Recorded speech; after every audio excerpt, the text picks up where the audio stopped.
Hi, I'm Joe Monti, and this is Free Trick Friday, presented by murphysmagic.com.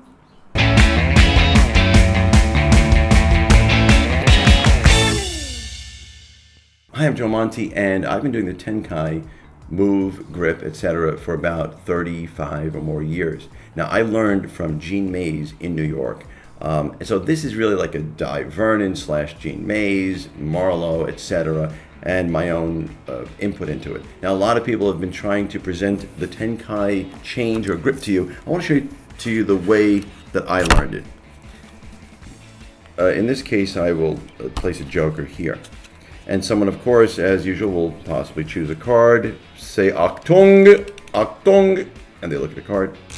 Okay, and then, of course, somewhere inside the pack. And now, if you notice, by the way, there's tons of cards, and I'll just spread. But this card here, if I turn this over just like that, it actually is the card. There ain't no joker. And you can go right back to that by turning that back over and showing that it was a joker all along. And I'm going to teach you exactly how to do that the proper way. And hello there. Okay, so here's the explanation. The Tenkai grip, there's many different names for this, is not to be confused with the other grips. There are other grips where you hold it deep in the hand as this. It's almost a palm. There are ones that you hold it far back. You might go online and find many people doing it the wrong way. This is not the right way, but it's a way. Notice that I always keep the card parallel to the ground. I keep my thumb over the very edge, and I do have monster hands, I understand, but you can do this yourself. You want a little bit of the card sticking out, almost about the index size distance, or an index size distance, and the card is not kept by the fingers, it's kept in the palm approximately in half. And the best way to gauge this is to take a box, put it on its side, place a card just like that. It is parallel to the ground. Your hand comes in perpendicular. Now, I am right-handed, so I'll try this left-handed for you. You come in perpendicular, the thumb goes over and grabs it. It remains that way forever. And I'll show you this move here, which you will find nowhere. Some people refer to this as Di Vernon's move. It is not. So you'll find something like this. It's not Di Vernon's move. I am holding the card in that Tenkai grip. And this, again, is not in print anywhere, but you see how I'm transferring it to my pointer finger and middle finger. It is not in the center. It is just being transferred lightly this way, and you'll see why you need to do that.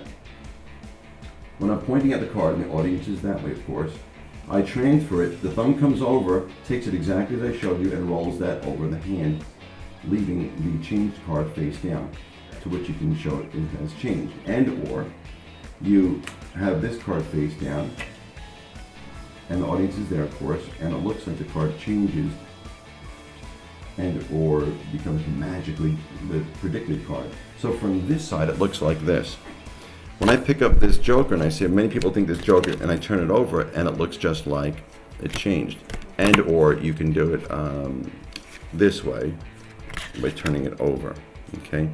Best place to do this is at a table, because your hand is naturally on the edge of the table. So I'm going to have the camera stay where it is and show you what it looks like from start to finish.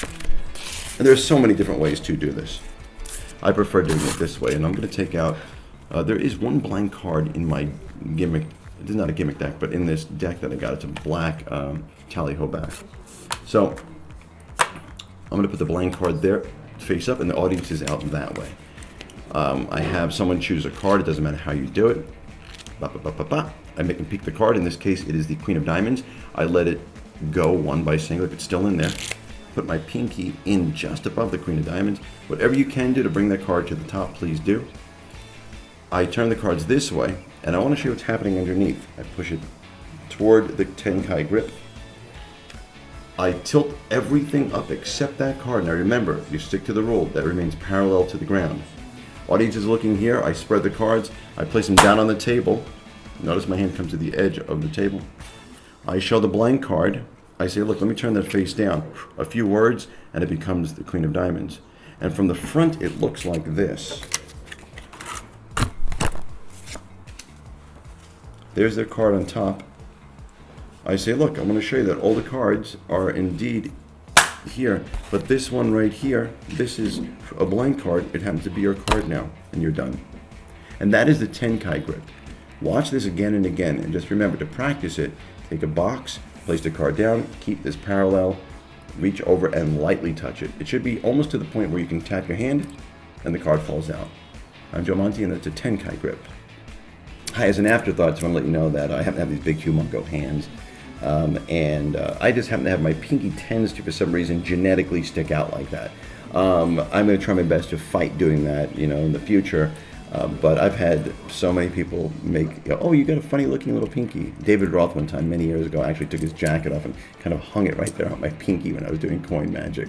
But I just happen to have it like that. So try and avoid having that do that if you're not, if you're not genetically disposed to doing that. So if I'm doing a Tenkai move and I'm doing this whole change, look, I'm going to take the joker, put it down, and look, it changes to the king. Try and make sure the pinky looks more natural than mine. Okay? I'm Joe Monti, and play.